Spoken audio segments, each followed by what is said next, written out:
So in this video, I want to have an interesting discussion about something outside of just Pokemon investing, but it's heavily related to Pokemon investing. I do sometimes like to go outside the scope of just talking about Pokemon investing itself, because I feel like there's other things to consider that relates with Pokemon investing that isn't just that itself.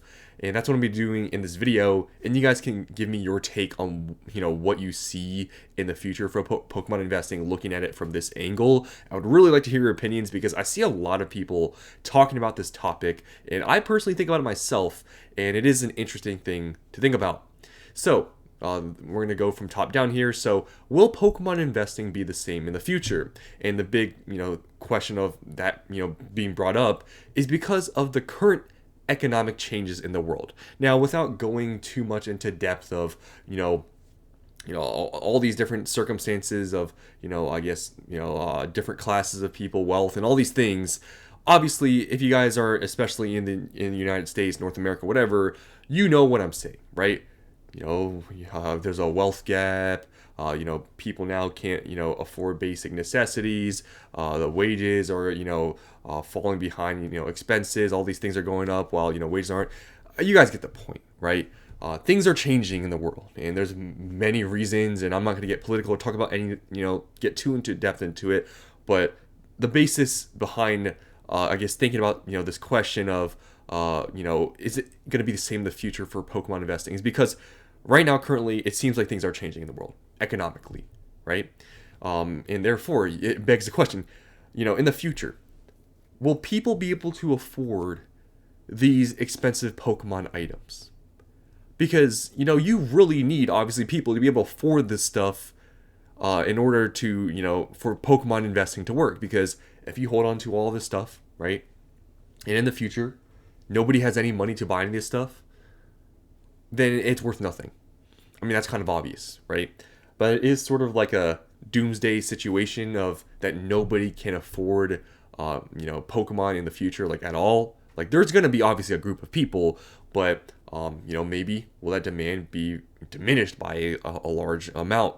Maybe in the future. Maybe let's say, just to make things simple here, let's say right now, the current demand for Pokemon is, let's say, worldwide, whatever, maybe like let's just keep it simple at 1 million. I know obviously there's more fans than a million people, but we're going to keep the number simple just for sort of an example here. So let's say the current Pokemon demands a million people. Let's say in the future, I don't know, 10 years down the road, 15 years down the road, it drops to, let's say, 100,000. Maybe a little bit of an extreme example, but it kind of goes to the point of, okay, if the market shrinks and there's not as many people that can afford this stuff, I mean, what is it going to be like then with the prices of products and liquidity? I mean, it's a big thing to think about, and it's interesting because you hear all this stuff on the news and people talking about how they can't afford just necessities. People are then not going to obviously buy things like Pokemon, which it's not a necessity. Obviously, it's cardboard, right? It's for fun. It's collectible. It's not a thing you need. So this is a big thing that is a big kind of debate because you could go either way. Some people look at the near future and are like, okay, many people are probably not going to be able to afford this stuff.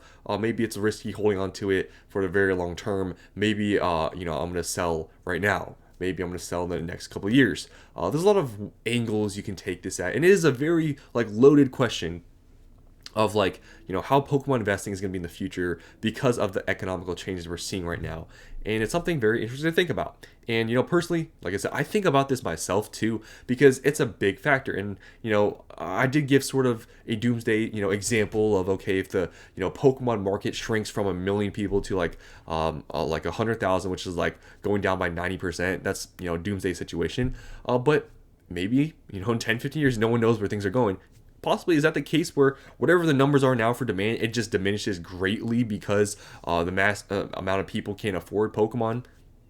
Possible, right? And you got to think, okay, if you're waiting 5, 10 years from now, I mean, your Pokemon product, whatever you're buying, most likely is going to be pretty expensive or more expensive than it is now. And if you have Pokemon items that are thousands of dollars, and let's say the just demand for Pokemon does shrink already, I mean, think about your pool of buyers that are buying thousands of dollars of booster boxes. It's not going to be as big. So something interesting to think about. But you can make some arguments here that the Pokemon market growth will continue. So the first thing is that Pokemon is very nostalgic for many people. So when people are kids, I mean, this is a story that everyone says, oh, I was a kid, I like Pokemon, now I'm older, have adult money, whatever, I want to get back into Pokemon. It happens a lot. I mean, you see it all the time online. You saw what happened in 2021. You're seeing what's happened in the last year. People getting back into Pokemon because they're nostalgic about it. When it's hyped, they'll get back into it. So even though maybe is it true there's economical changes now, maybe in the future, that people, whatever leftover money they have or whatever fun money they have, maybe they'll just spend it on Pokemon cards and have that as a hobby if it's so nostalgic to them.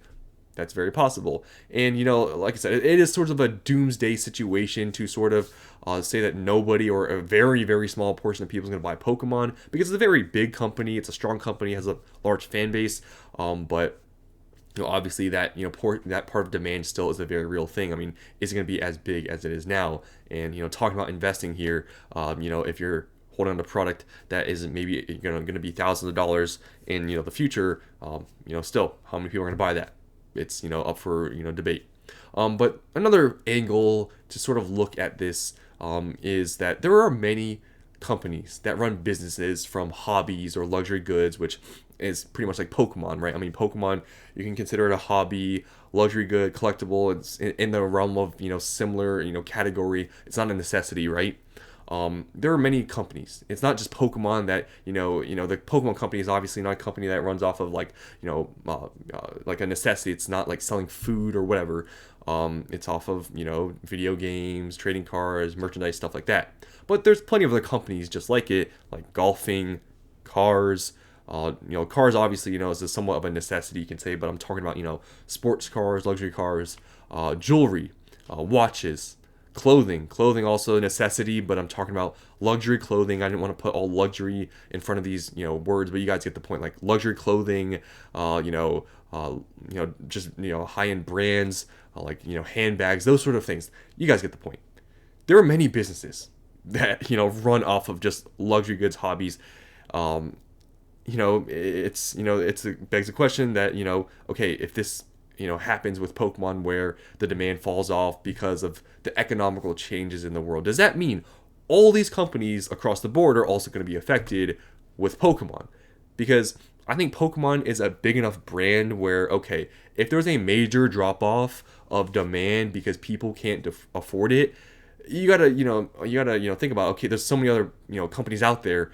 Pokemon's probably not going to be the only one, right? So if Pokemon goes down somehow because of economical reasons and it sees a major downturn, and the Pokemon company is maybe on the brink of going bankrupt, I know we're talking about end of the world situations here, but I mean, are all these other companies also going to be affected? Because if that's the case, then I guess any luxury good out there you can say this exact same argument for, right? Any business, anything that is not a necessity. I mean, all these things are going to be affected. So if this is your standpoint and you think that, in the future, the economy's not going to be great, no one's going to be able to buy Pokemon because it's too expensive. I mean, you already hear people arguing that. I guess that means everything's going to go down, right? Because I truly believe Pokemon is big enough where you can sort of compare it to some of these other examples of, cars, jewelry, watches, clothing, luxury stuff.